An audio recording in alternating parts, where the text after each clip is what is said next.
지난 수업 기억나시나요? 네. 솔로몬의 행정체계에 대해서 배웠어요. 맞아요. 저도 기억나는 게 있는데요. 그 솔로몬 시대에 굉장히 태평성대했다. 네, 아주 뭐 부유하고 평안한 그런 분위기. 그랬죠. 참 분위기가 좋았는데 네. 그 와중에 또 불길한 씨앗이 심기고 있었다는 거. 맞아요. 맞아요. 뭔가 그 전조가 있어요. 그러니까 그죠? 있어. 맞아요. 네. 아. 오늘 수업은 어떨지 또 기대가 배워봐야겠어요. 되는데요. 네.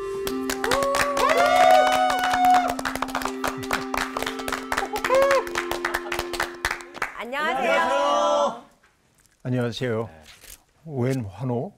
반가워서. 네. 늘 기대하는 마음으로 네. 그래요. 네, 시작. 고맙습니다. 여러분들 보면은 마음이 참 좋은데 점점 드는 생각이 인간이 어쩔 수가 없다. 인간이 참 어쩔 수가 없구나 이런 생각을 해봅니다. 성경을 봐도 그렇고 역사를 봐도 그렇고 어떤 시대에 어떤 사람이 가장 아름다운 모습으로 최선을 다해 살았습니다. 그 당시에 인정을 받죠. 그러나 시간이 좀 지나가서 돌이켜 생각해 보면 그 사람이 심었던 씨앗들이 자라나서 나쁜 결과를 낳기도 하고 네. 그래서 우리는 지금은 내가 최선을 다하고 있지만은 그 최선이 늘 옳지는 않다. 이것을 인정할 수밖에 없고 이게 이제 인간사인 것 같습니다. 소위 계몽되었다라고 얘기할 때 그 두 가지를 얘기하고 있는데 하나는 자기를 성찰할 수 있는 능력. 내가 틀릴 수도 있다. 언제나. 지금 나는 이런 확신을 가지고 살고 있지만은 그러나 내 생각이 좀 짧을 수도 있고 잘못될 수도 있다라고 하는 가능성을 항상 열어놓고 열린 마음을 갖는 것이 계몽된 사람들의 첫 번째 특색이고 두 번째 특색은 자기가 성찰한 바를 따라 살아갈 수 있는 실천력을 가질 때 그 사람은 계몽된 사람이라고 얘기할 수 있습니다. 근데 우리는 깨닫긴 하지만은 깨달은 대로 살지 못할 때가 아주 많이 있죠. 그러니까 우리는 21세기를 살고 있지만은 여전히 계몽 이전의 삶을 살고 있는지도 모릅니다. 건강한 사회의 특징이라고 하는 것은 극단적인 사람들보다 유연한 사고를 하는 사람들이 많은 세상이 건강한 사회라고 얘기할 수 있겠습니다. 우리는 솔로몬 하면은 딱 처음 떠올리는 이미지가 뭐죠? 지혜. 솔로몬은 지혜로운 인구입니다. 라고 얘기합니다. 지혜로운 것은 머리가 좋다는 얘기이기도 하지만은 사람들 사이의 관계를 조정하는 능력, 또 실용적으로 뭔가를 해내는 능력 이런 것들인데 솔로몬은 지혜로웠습니다. 그러나 우리가 앞으로 살펴보겠지만은 솔로몬이 행했던 여러 가지 정치적 행위 때문에 분단되잖아요. 나라가. 그렇죠. 그러니까 그 지혜라고 하는 게 정말 절대적이지 않다 하는 거 우리가 알 수 있는 대목입니다. 오늘 수업 열왕기서 6강 성전 건축 준비와 착수. 오늘은 드디어 솔로몬의 최대치적으로 알려져 있는 성전 건축에 대한 이야기를 준비하고 만들어가는 과정인데 우리가 출애굽기 공부할 때 회막 공부했던 거 떠올리면서 가야 하는데 그러니까 참 다행인 게 성전 건축에 대한 이야기가 출애굽기처럼 길지 않다는 거예요. 다행이에요. 비교적 짧게 돼 있다고 하는 거. 그러니까 우리가 건너가야 할 이 그 광야가 그렇게 아주 길지는 않다. 이거 보면서 공부를 조금씩 해나갈 텐데요. 먼저 열왕기상 5장 1절부터 6절을 정훈 학생이 읽어주세요. 솔로몬이 기름 부음을 받고 그의 아버지를 이어 왕이 되었다함을 두로왕 히람이 듣고 그의 신하들을 솔로몬에게 보냈으니 이는 히람이 평생에 다윗을 사랑하였습니다. 이에 솔로몬이 히람에게 사람을 보내어 이르되 당신도 알거니와 내 아버지 다윗이 사방의 전쟁으로 말미암아 그의 하나님 여호와의 이름을 위하여 성전을 건축하지 못하고 여호와께서 그의 원수들을 그의 발바닥 밑에 두시기를 기다렸나이다. 이제 내 하나님 여호와께서 내게 사방의 태평을 주심에 원수도 없고 재앙도 없도다. 여호와께서 내 아버지 다윗에게 하신 말씀에 내가 너를 이어 내 자리에 오르게 할 내 아들 그가 내 이름을 위하여 성전을 건축하리라 하신 대로 내가 내 하나님 여호와의 이름을 위하여 성전을 건축하려 하오니 당신은 명령을 내려 나를 위하여 레바논에서 백향목을 베어내게 하소서. 내 종과 당신의 종이 함께할 것이요 또 내가 당신의 모든 말씀대로 당신의 종의 삭슬 당신에게 드리리이다. 당신도 알거니와 우리 중에는 시돈 사람처럼 벌목을 잘하는 자가 없나이다. 네. 자, 솔로몬이 기름 부음을 받았고 왕이 됐다는 소식이 두로 왕 히람이 들었습니다. 자, 두로라고 하는 곳은 지금으로 얘기하면 어디죠? 레바논? 레바논입니다. 네. 그러니까 이스라엘의 북부 경계에 레바논이 있는데 두로라고 하는 곳이 있고 두로와 또 인근에 있는 도시 시돈까지를 합쳐가지고 우리가 흔히 페니키아라고 얘기하기도 합니다. 페니키아 아주 유명한 지역이라고 얘기할 수 있겠죠. 그런데 이 두로와 시돈을 가리키는 말 가운데 하나가 있는데 우리는 그 말을 지금 이스라엘 땅만을 얘기한다고 생각하지만은 그렇지 않고 이 페니키아 지역을 가리키는 말이기도 했는데 그게 뭐냐면 가나안입니다. 가나안이라니까 거기를 내포하는 이제 지역을 뜻한다고 얘기를 할 수 있겠는데요. 가나안이라고 하는 것은 북다는 뜻입니다. 북다. 네. 빨갛다 하는 얘기입니다. 왜냐하면 이 페니키아가 굉장히 유명한 것이 하나 있었는데 붉은색 염료로 아주 유명합니다.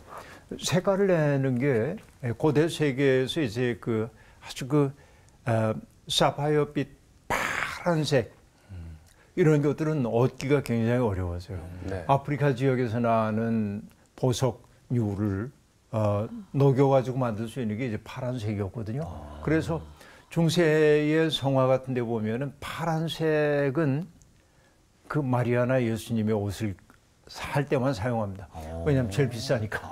그건 아무로 쓸 수가 없어요. 그런데 붉은색 역시 마찬가지입니다. 변색되지 않은 붉은색. 이것은 이 그 가나안 지역, 특별히 페니키아 지역에서 나오고 있는 뭐죠? 조개. 조개에서 얻어지는 붉은색들이 있었어요. 네. 근데 아주 조금 얻어지기 때문에 어마어마한 노력을 해야 붉은색 염료가 이제 생산이 되곤 했죠. 그러니까 붉은색 옷을 입는 데는 건 쉽지 않은 일이었습니다. 네. 고대에는. 그러니까 여기는 이제 그거로 유명했기 때문에 이런 이름이 붙었는지도 모르겠어요. 그런데 어쨌든 이 두로와 시돈이라고 하는 곳은 굉장히 번성한 무역항이 있었습니다. 왜 그러냐면 이 두로라고 하는 지역에 두로와 지중해 수면에 있는 두로 바로 이렇게 이제 산능성이 있는데 그 산맥을 뭐라고 하냐면 레바논 산맥. 그래. 레바논 산맥이 쭉 전개가 되어 있습니다.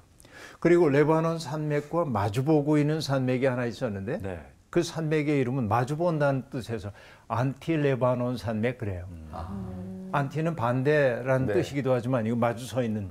그러니까 두로와 시돈 지역이 있는데 여기 이제 두로와 이제 시돈이 이렇게 있는데 여기에서 여긴 지중해입니다. 네. 지중해. 여기 이제 레바논 산맥이 이렇게 있고요. 그리고 여기 마주보고 있는 데가 안티레바논 산맥이에요. 안티레바논 산맥의 최남단 지역에 있는 유명한 산이 하나 있는데 우리도 잘 알고 있는 헤르몬산. 헤르몬산인데요. 네. 이 헤르몬산의 높이가 2,814m? 와. 높네요. 고도가 진짜 높다. 꽤 높죠. 예. 네. 그런데 여러분 그 백두산이 몇 미터예요? 2,600인가요? 2,000. 아마 내가 알기에 2,744? 오. 이 정도 네.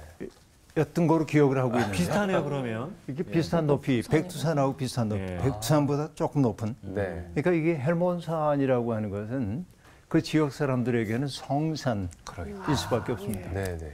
왜냐하면은 그 머리에 흰 눈을 이고 있고 언제나 헤르몬산은 아주 성스러운 산으로 그렇게 여겨지죠. 그리고 여기 여러분 레바논 산맥이 있고 이건 산맥입니다. 여기도 안티레바논 산맥이 있기 때문에 이 여간에서 뭐가 잘 자라냐면은 백향목. 아주 그 아주 목재로 사용하기 좋은 백향목 또 잣나무 이런 것들이 자라는 거예요. 여기에 나무들이. 그러니까 아주 그 목재로 쓰기 좋은 나무들이 생깁니다. 네. 나무가 좋다는 얘기는 고대 세계에 뭘 뜻하냐면 배를 만들 수 있는 재료가 많다는 얘기고 네. 그러니까 여기에서 나오는 나무를 가지고 만든 배로 지중해 무역을 아주 굉장히 활발하게 합니다. 그래서 북아프리카 지역 같은 데서도 이제 페니키아의 식민지도 있고 그러군요. 항해술이 뛰어나고. 예. 그러니까 두로와 시돈은 에스겔서 같은 데도 보면은 그 해상 무역에 굉장한 자부심을 가지고 있기 때문에 오만해서 하나님의 마음이 좀 안 드는 이런 것들로 이제 드러나기도 하는 것이죠. 네. 근데 어쨌든 이 그 레바논이라고 하는 지명도 레바논 그 원래 뭐냐면 라반과 관련이 되는데 라반의 뜻은 하얗다라는 뜻이게 돼요. 네. 그 헤르몬산을 바라보고 있는 그런 곳이기 때문에 그런 이름이 붙었는지도 모르겠습니다. 근데 어쨌든 자, 이 정도 배경을 가지고 도로왕 히람이라고 하는 사람이 솔로몬이 왕이 되었다는 소식을 듣습니다. 그런데 흥미로운 것이 뭐냐면 신하들을 솔로몬에게 보내는데 보낸 까닭을 뭐라고 얘기하죠? 히람이 평생에 다윗을 사랑하였음이라 네. 이렇게 말합니다. 네. 자, 여기에 여러분 다윗을 사랑하였다 그러면 히람이 다윗을 굉장히 연모의 감정을 가지고 대하구나 이렇게 느낄 수도 있지만 네. 그런 얘기가 아니고 국제 관계의 우위를 나타내는 말입니다. 이것은 그러니까 히람과 다윗 사이에 평화 조약이 있었고 서로 그것을 잘 지켰다 이런 얘기입니다. 그러니까 다윗과 히람 사이에 평화 조약이 잘 지켜졌고 그러니까 뭐 나쁜 관계가 아니라고 얘기할 수 있겠죠. 그렇습니다. 그래서 이렇게 이제 히람이 솔로몬에게 사람을 보내가지고서는 이제 치하를 하자 솔로몬도 담례로 이제 자기의 신하들을 히람에게 보냅니다. 그리고 자기가 왕이 된 사실에 대한 이야기를 완곡하게 얘기합니다. 당신도 알다시피 그 내 아버지 다윗이 사방으로 전쟁터를 누빌 수밖에 없었던 상황입니다. 주변 정세가 어지러웠기 때문에. 그러니까 아버지는 사방의 전쟁터에 다니면서 일을 했기 때문에 아버지의 평생의 수건 사업이 있다고 한다면은 여호와의 전을 건축하는 일이었는데 그렇지 못하고 결국은 아버지는 준비만 해놓았을 뿐이고 성전 건축을 하지 못했는데 이제 비로소 내 대에 와가지고 태평성대가 열렸습니다. 더 이상 전쟁을 하지 않게 되었습니다. 여호와께서 내게 사방에 태평을 주셨기 때문에 두 가지가 없다고 얘기합니다. 첫째는 뭐냐면 원수도 없고 재앙도 없도다. 네. 이때 원수라고 하는 게 사탄입니다. 그 대적을 뜻해요. 내가는 이제 나와 맞설 수 있는 세력이 없습니다. 네. 라고 얘기해요. 그러고 보니까는 여기에 재앙, 폐가라고 하는 것은 나쁜 사건, 이런 일들, 나쁜 일들이 내게 일어나지 않습니다. 나를 대적하는 무리도 없고 그 때문에 나쁜 일도 생기지 않고 바로 이것이 태평한 시대의 특색으로 얘기를 하고 있는 것이죠. 네. 성전 건축이라고 하는 것은 다윗에게 하신 하나님의 약속의 성취라고 그렇게 얘기를 하고 있습니다. 5절에 보면 이렇게 얘기하죠. 여호와께서 내 아버지 다윗에게 하신 말씀에 내가 너를 이어 내 자리에 오르게 할 내 아들 그가 내 이름을 위하여 성전을 건축하리라 하신 대로 내가 내 하나님 여호와의 이름을 위하여 성전을 건축하려 합니다. 자, 성전 건축이라고 하는 것은 내가 의무로 하고 있는 일이 아니라 하나님의 약속의 성취라고 하는 거죠. 그렇게 지금 얘기를 합니다. 네. 그런데 당신에게 내가 도움을 청할 일이 하나 있는데 당신이 명령을 내려서 레바논에 있는 이 솔로몬이 다스리는 영토에 내서 얻을 수 없는 제목들입니다. 그러니까 레바논의 백향목을 베어내서 그래서 우리한테 좀 제공해 주시면은 우리는 그 담례로 거기에 따른 그 일꾼들의 삭슬 그렇게 나오지는 않지만 후하게 쳐서 드릴 테니 이렇게 그 좀 도와달라고 얘기를 합니다. 그러면 솔로몬이 하는 얘기는 우리는 벌목 전문가가 없습니다. 쉬돈 사람들은 벌목 전문가들인데 해본 사람이 하잖아요. 일도. 그리고 우리 가운데는 그렇게 할 수 있는 사람이 없습니다. 그러니 이렇게 좀 해주십시오라고 얘기합니다. 자, 그러면 이제 국제관계이기 때문에 이것은 뭐 일방적으로 부탁한다고요. 오케이, 이렇게 안 되잖아요. 네. 타협이 있어야 하잖아요. 그 다음 얘기를 볼 텐데요. 7절부터 12절까지 나오시. 히람이 솔로몬의 말을 듣고 크게 기뻐하여 이르되 오늘 여호와를 찬양할지로다.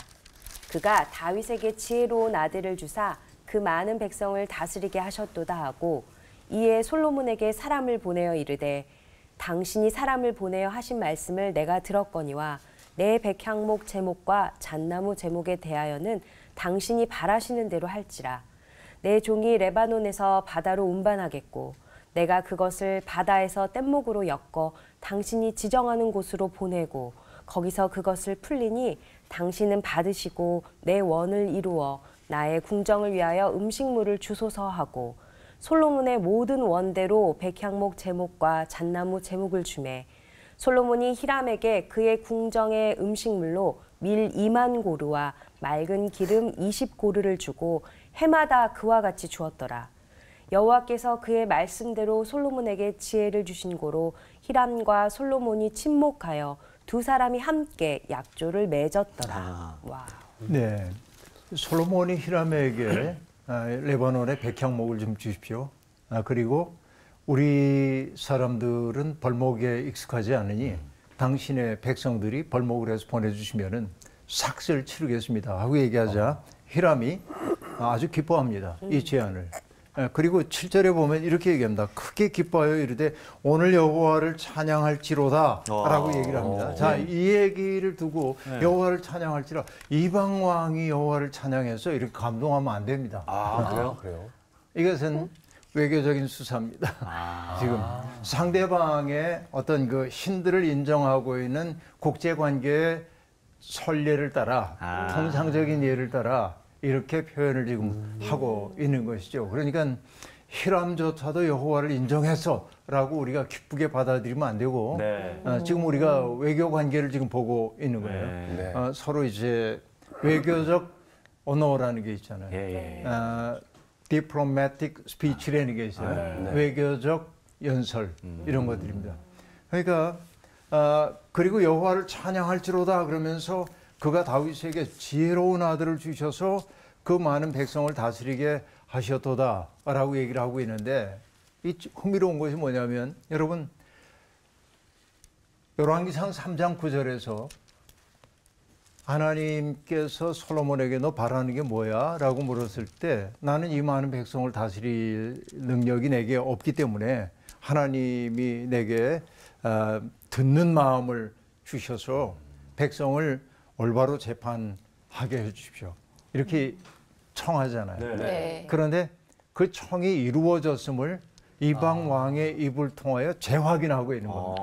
이게 약속이 이루어졌다고 하는 사실을 솔로몬이 스스로 진술하는 게 아니라 타자의 입을 통해서 이렇게 이루어졌음을 넌지시 보여주고 있는 것이죠. 이게 굉장히 중요한 대목이라고 볼 수 있겠습니다.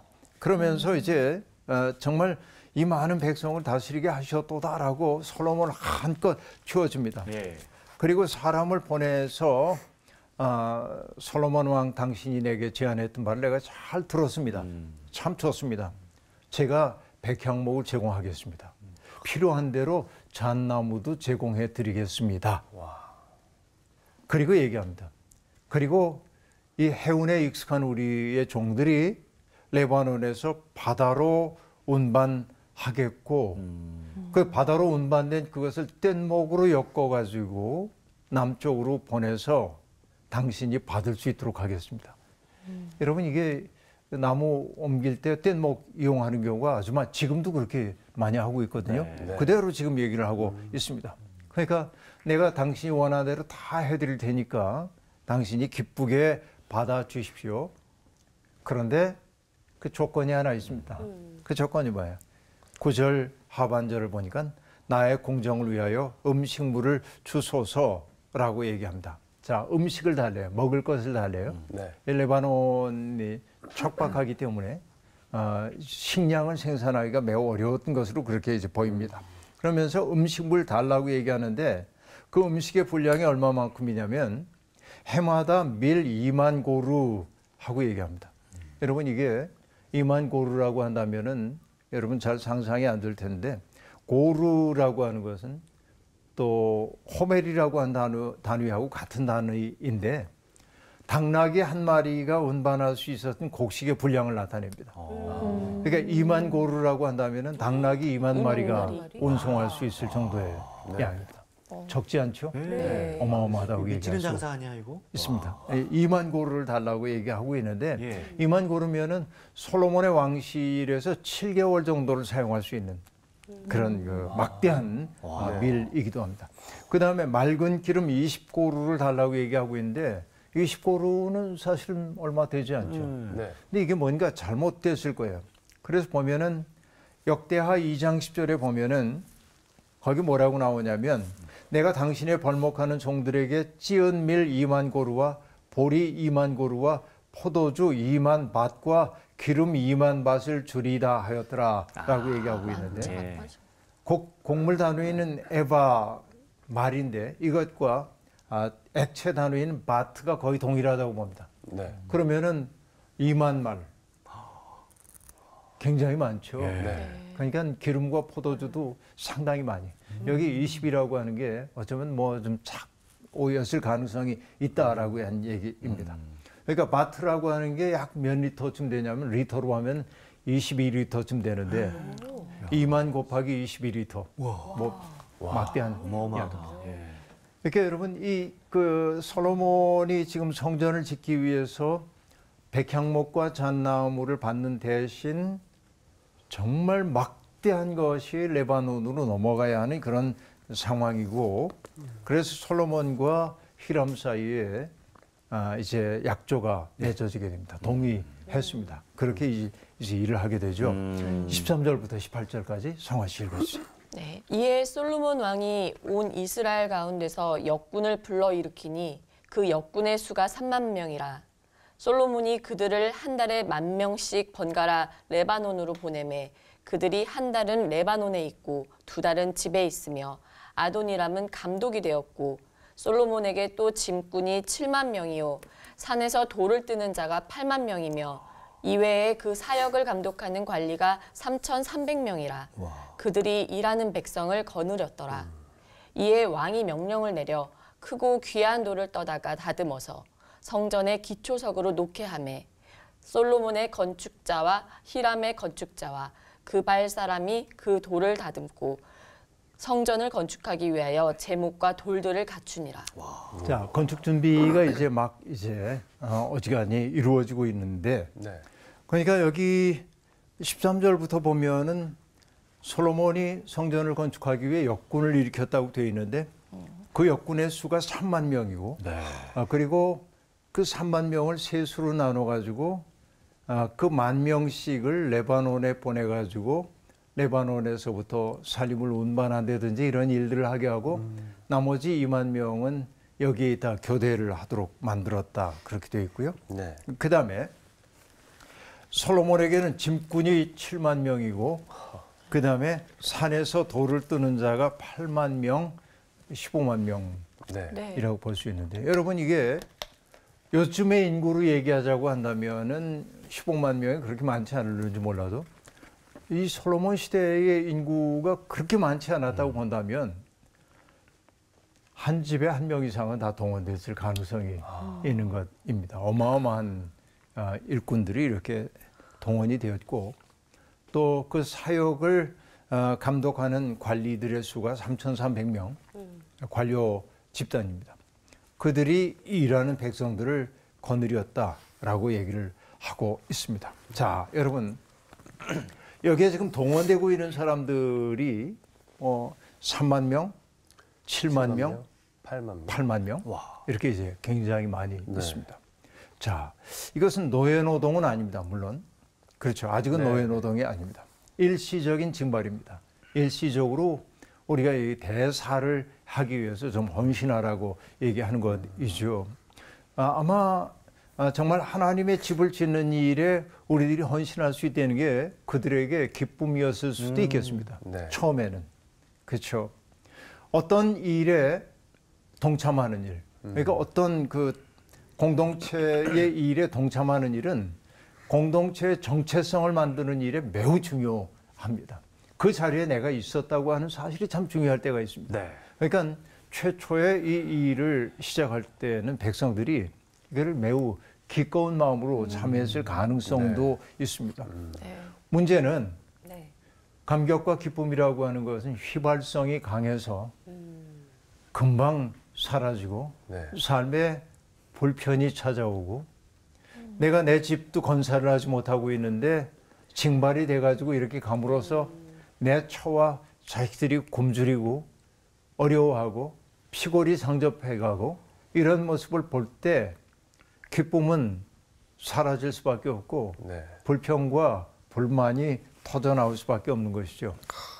바로 이게 강제된 일들이 만들어내고 있는 인간적 참상이라고 얘기할 수 있겠습니다.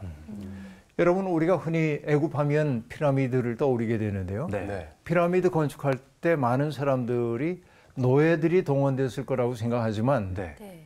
역사가들의 연구에 의하면은 사실은 노예들이 아니라 농사 짓고 있던 사람들이 농한기에 농사를 짓지 않는 때 네. 먹고 살기 어려우니까 그들에게 일자리를 제공하는 수단이었다고 연구들을 하고 있단 말이에요. 그러니까 지금 내가 농사를 짓지 않을 때 먹고 살기 막연한데 국가가 사회보장제도처럼 그들에게 일자리를 제공했다. 일종의 사회보장제도였다고 말하는 일도 있는 것이 사실입니다. 근데 어쨌든 아까 얘기한 대로 처음에는 기쁘게 동참했을는지 모르지만 예. 세월이 지나면서 점점 사람들 속에 불만들이 쌓여갔을 가능성이 아주 많이 있다. 이렇게 얘기할 수 있겠습니다. 근데 여하튼 귀한 돌을 떠다가 다듬어서 성전의 기초석을 삼을 준비를 갖추고 그리고 제목들을 다 마련을 하게 되었습니다. 약간 불길한 그림자가 싹 이렇게 드리우고 있음을 볼 수 있습니다.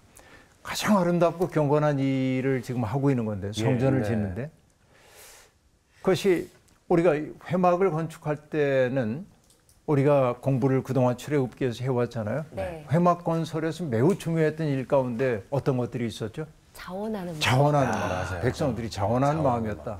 그래서 그들이 기쁜 마음으로 내놨어요. 네. 그리고 제가 얘기했던 매우 중요한 일이 또 하나 있습니다. 그게 뭐냐면 기여의 경중이 가려지지 않았다. 네. 맞아요. 그렇죠. 뭐 금을 내놨든 은을 내놨든 뭐 시를 내놨든 모든 사람들이 기쁘게 네. 그 일에 동참했어요. 네. 그 일을 통해서 하나의 공동체가 만들어졌습니다. 네. 그런데 여기는 뭐냐면 솔로몬 성전 건축에서는 자발적 헌신이라기보다는 동원돼서 강제가 거기에 일단 있었다 네. 하는 얘기입니다. 제가 사정이 있어서 못 갑니다. 이거 안 돼요. 그렇죠. 이 국가적 대사에서 빠지겠다는 거예요? 뭐 이렇게 네. 이 일이 이제 강제가 있게 되는 것이죠. 이게 중앙에서 하고 있는 일의 문제입니다. 자, 회막이라고 하는 게 다양한 사람들이 모여가지고서는 뭔가를 만들어냈다고 한다면 성전은 중앙에서부터 뭔가를 하기 위해 사람들을 동원하기 시작했다. 네. 약간 불길한 그림자가 드리워지기 시작하는데 성전 건축 이야기가 이제 쭉 등장하는데 자, 6장 1절에 보면 네. 솔로몬이 성전 건축을 시작한 얘기가 나옵니다. 네. 그럼 솔로몬 왕 몇 년 이렇게 이제 얘기하고 있는데 왕 된 지 15월 곧 둘째 달 이렇게 얘기하잖아요. 예. 네. 그런데 동일한 연대를 달리 거슬러서 얘기하고 있습니다.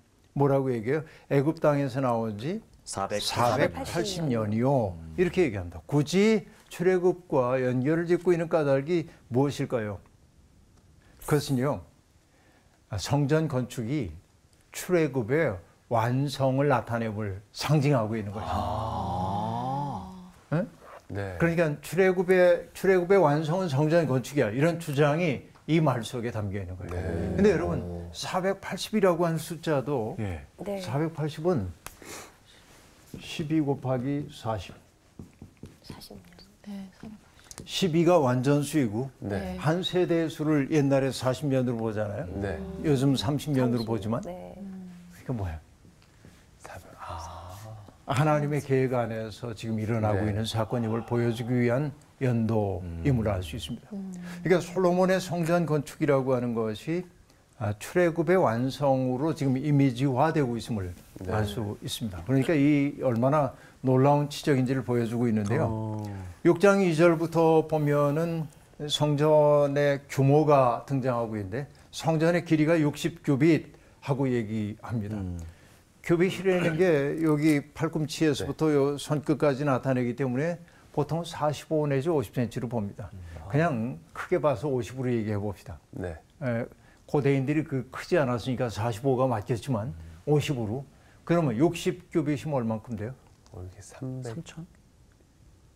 60 곱하기 50cm 300 미터로 얘기하면은 아니 계산이 안 돼요. 60 곱하기 50? 계산이 안 돼요. 30m밖에 안 됩니다. 30. 여기 60규빗이면 그렇잖아요. 네네. 50cm씩 하니까 30m. 30m면 그렇게 압도적으로 크진 않죠? 네. 네. 그쵸. 네. 그다음에 너비가 20규빗. 10m입니다. 네. 10m. 10m.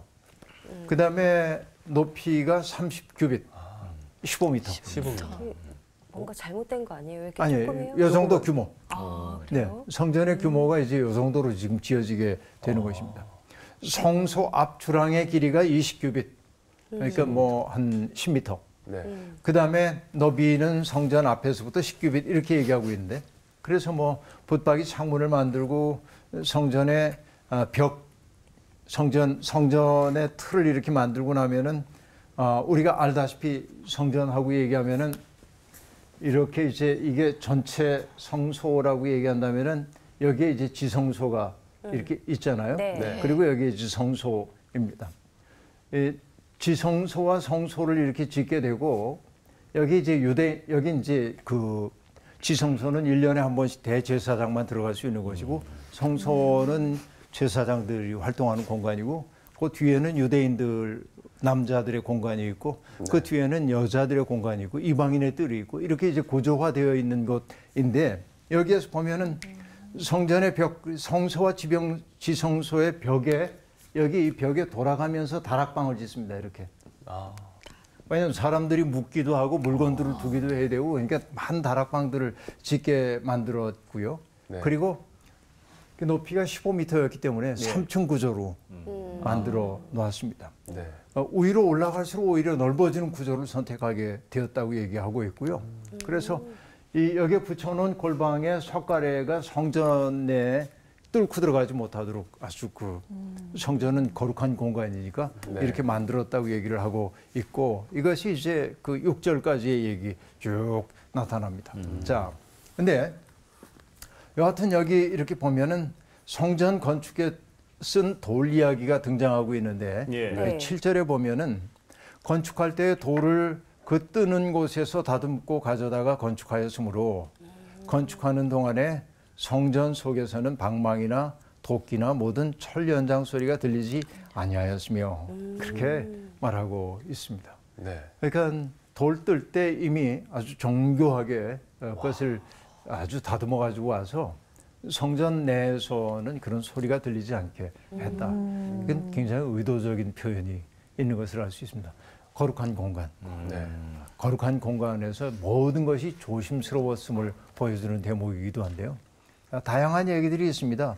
가운데 층에 있는 골방문은 성전의 남쪽 측면에 있고 또 나선형 모양의 층계를 따라 올라가게 했고 또 성전의 천장은 백향목 석가래와 널빤지로 덮었다는 얘기, 성전 전체에 돌아가면서 높이가 5규빗 되는 다락을 지었다고 얘기하고 백향목 들보로 성전에 연결했다라고 얘기하고 있는데 어쨌든 성전의 외양을 지금 만들어 가고 있는 것인데 네. 이건 뭐 우리가 자세히 알아야 할 이유는 없고 그저 이렇게 만들었구나. 네. 아주 귀한 제목을 썼구나 하는 얘기를 보면 되겠고, 그 다음에 아까 읽었던 이 11절에 그런 외양이 딱 만들어지자 여호와의 말씀이 솔로몬에게 임합니다. 네. 자, 12절에 보니까 내가 지금 이 성전을 건축하니 내가 만일 내 법도를 따르며 내 율례를 행하며 내 모든 계명을 지켜 그대로 행하면 내가 내 아버지 다윗에게 한 말을 내게 확실히 이룰 것이요 내가 또한 이스라엘 자손 가운데에 거하며 내 백성 이스라엘을 버리지 아니하리라 하셨더라 라고 말합니다. 네. 여기 중요한 게 뭐냐면 내가 성전을 건축했어. 그러니까 오케이, 난 무조건 내게 복 줄 거야. 이렇게 말 안 합니다. 네. 그건 뭐예요? 만일 내가 내 법도를 따르고 행하고 지키면 네. 약속한 것을 주겠다. 그러니까 여러분, 성전이라고 하는 그 자체가 이스라엘 사람들의 복을 담보하지는 않는다. 네. 만들어진 건물 그 자체가 하나님이 그들을 사랑하신다는 징표는 아니다. 성전이 상기해야 하는 것은 뭐냐면 늘 하나님의 율례와 법도와 계명이 무엇인지를 떠올리게 하는 것이지 네. 성전 그 자체가 신성시되면 안 된다라고 하는 얘기이죠. 이게 중요합니다. 네. 그러니까 성전이라고 하는 것은 컴퓨터로 얘기하면 하드웨어. 네. 성전은 하드웨어. 그렇죠. 중요하죠. 네. 하드웨어가. 그런데 이 컴퓨터가 작동되기 위해서는 하드웨어만 가지고는 안 되죠. 네. 소프트웨어가 중요해요. 그건 뭐예요? 성전 속에서 예배를 받으시는 하나님이 기뻐하시는 것이 무엇인지를 우리가 알아차려야 하는 것이죠. 그게 뭐예요? 율례와 법도를 지켜가는 것. 그러니까 내가 만약에 이것을 지킨다고 한다면은 내가 내 조상들과 다윗에게 주었던 언약을 내가 지켜갈 거다. 너에게 복을 줄 거다. 이렇게 얘기하고 내가 너희를 버리지 않을 거다라고 얘기합니다. 여러분, 미가서에 보면은 미가서에 이런 얘기가 나옵니다. 미가 시대는 어지러웠던 시대입니다. 아시리아의 침공 때문에 사람들이 두려워하기도 했고요. 그리고 이 기득권을 누리고 있는 사람들이 아주 파렴치하게 백성들을 착취해 먹던 시대입니다. 그런데도 그들이 뭐라고 얘기하냐면 하나님이 우리와 함께 하시기 때문에 우리는 망하지 않을 거야. 이구동성으로 확신을 가지고 얘기를 합니다. 그러면서 뭐라고 얘기하냐면 우리가 하나님 앞에 나갈 때 뭘 가지고 가면 좋을까 질문해요. 그리고 스스로 이렇게 얘기합니다. 우리가 1년 된 송아지를 가지고 번제로 바치기 위해 가져가면 하나님 기뻐하실까? 질문인데 아니란 말은 없지만은 그 질문 자체 속에 아니라고 한 말이 담겨 있는 거죠. 그리고 뭐라고 얘기하냐면은 수천 마리의 양을 바치면 하나님 기뻐하실까? 아니. 수만 갈래의 강줄기를 채울 만큼의 기름을 갖다 바치면 하나님 기뻐하실까? 아니. 내 허물을 용서해달라고 내 맏아들을 바치면 하나님 기뻐하실까? 아니. 그리고 그 다음에 나오는 얘기가 뭐냐면 사람아. 에? 사람아. 주께서 기뻐하시는 것이 무엇인지 너희가 이미 알고 있지 않느냐. 그 세 가지를 얘기합니다. 공의를 실천하며 인자를 사랑하며 겸손히 내 하나님과 함께 행하는 것이 아니냐 이렇게 얘기한단 말이에요. 네. 그러니까 정말 중요한 것은 뭐냐? 하나님에게 바치는 제물, 형식적인 그것이 아니라 뭐야? 하나님 기뻐하시는 삶을 살아야 한다는 거죠. 그게 예배라는 거죠. 지금 여기에 6장 12절 13절에서 얘기하고 있는 것도 동일한 이야기입니다. 그러니까 성전이 잘 만들어졌습니다.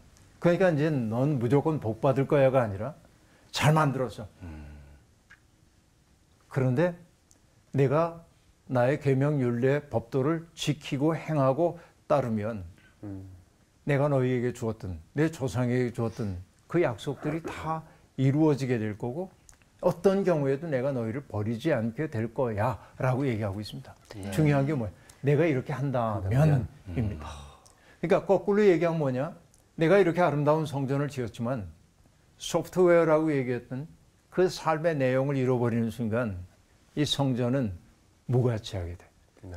그래서 말라기서에서는 뭐라고 얘기하냐면 누가 있어 이 성전문을 닫을 자가 있으면 좋겠다 그렇게 말한단 말이에요. 얼마나 무서운 얘기인지 모릅니다. 오늘 우리는 솔로몬 왕이 성전을 짓는 이야기의 일부분을 살펴봤습니다. 다음 주에는 우리가 솔로몬의 성전이 어떻게 꾸며졌는지를 공부하게 될 겁니다. 네. 오늘 수업 여기서 마치고요. 고맙습니다. 감사합니다. 풍요로울 때 주님을 잘 찾질 않는다라는 생각이 들더라고요. 그러면서 저 강제 동원된 사람들이 기쁨이 점점 사라지면 저게 의미가 있을까라는 생각이 들면서 없는 것에 감사. 네. 네.